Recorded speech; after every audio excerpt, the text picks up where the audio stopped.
With all the rain, I haven't had to use much water, so the pond is like a full.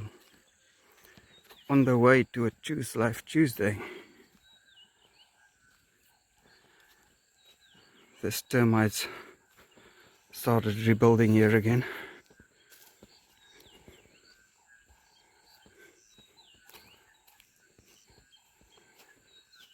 Worm compost bin. I want to transform something like this into a worm compost bin.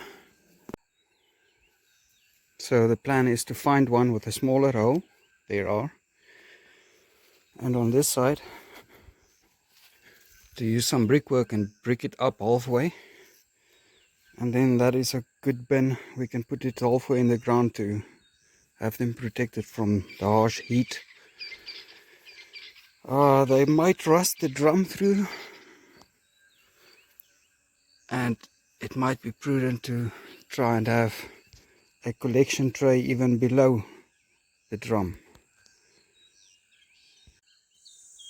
So yes, plastic is a no-go. Termites eat through it. Give us your input there on the drum.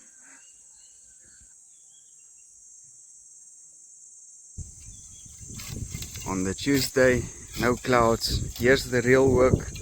Video title should probably be Living Fences. We're starting with the living fences. I think with the rain and stuff, it's alright to start now. So we're planting cactus every meter.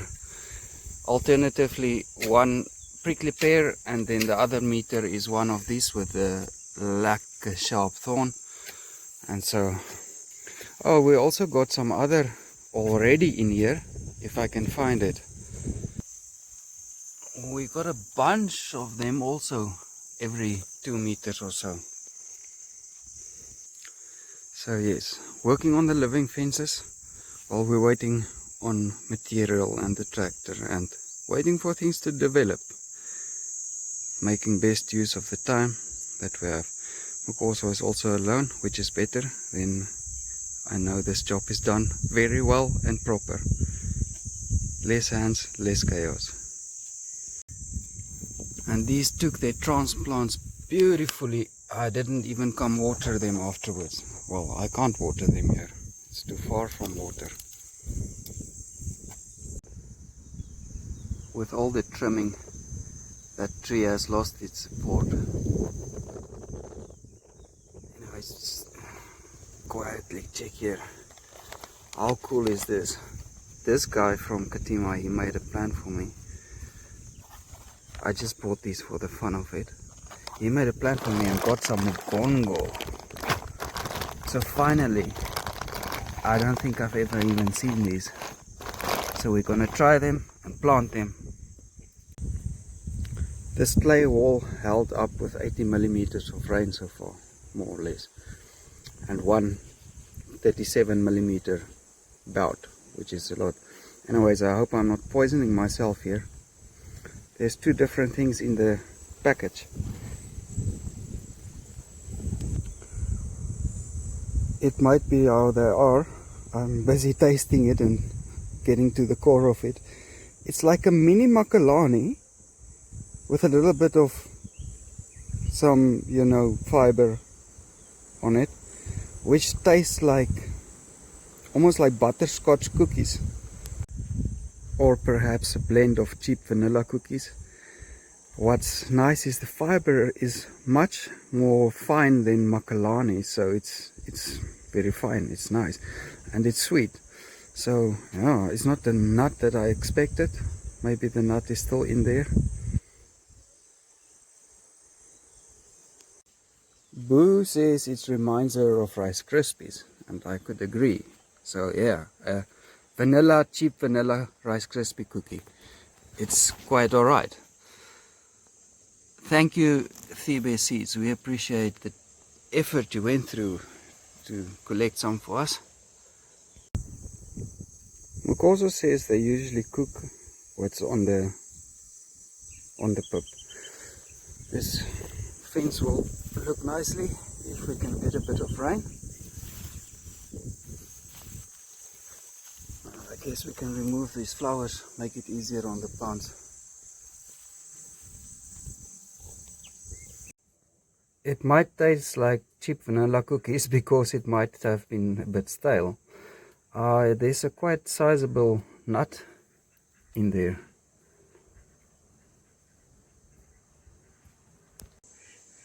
And the nut inside kind of tastes like hazelnut or something. So great success.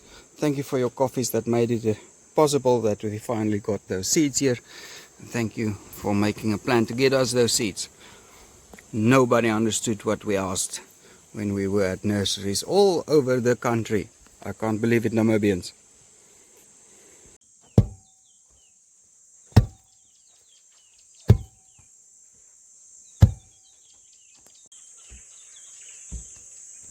There's a dragon fruit on that tree.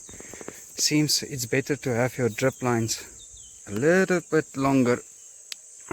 A mouse bit through this one in the morning. I smell blood. I'm on the hunt for something new. These drip lines work great. Look how awesome it is. Lots of fruit trees. What? About 50, 60 trees in this block. Even more. But it's cheap drip line. Constantly there's a new hole. And you know, I'm gonna run out of patience or new drip tape or etc. So the solution here would be to find a similar product that's just like half a millimeter thicker. I wonder. So I'll be on the lookout in time, because this isn't sustainable. Can't be replacing these every freaking year or two. That's just wasting everybody's time and money, eh? Save the planet and all that. Are you serious? Maybe those drip tapes work nice there in the laboratory, but this is the bush. There's thorns all around, sheep, mice. This tap lasted only about 2 years. Anyways, I hear it's looking quite nice, so let me show you. We put some cloth netting for the mosquitoes, and it's with Velcro, that's the name.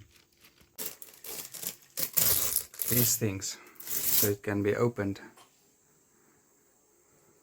and closed. Very cheap. Just gotta come and cut the corners a bit straight. These transplants do quite well, looking alright today. So it's probably about a month too early by my estimations, but we got this old corn seed, maize seed, that's not really working anymore. Last year they didn't perform well, so I soaked them in water for 24 hours and they're just getting planted all over in this block. The good thing is the hose pipe does stretch to this whole area, so if it needs to be, I can come chill here for an afternoon with the hose pipe over the holidays. Lekker, lekker.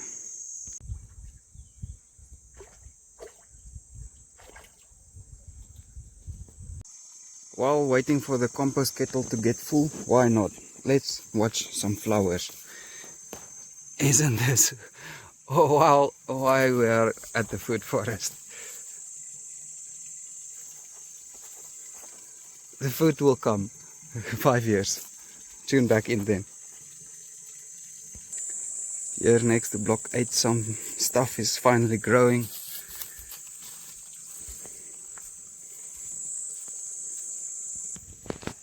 I don't know how many people give me trouble about this. Grow, grow, grow! Look at all these things growing.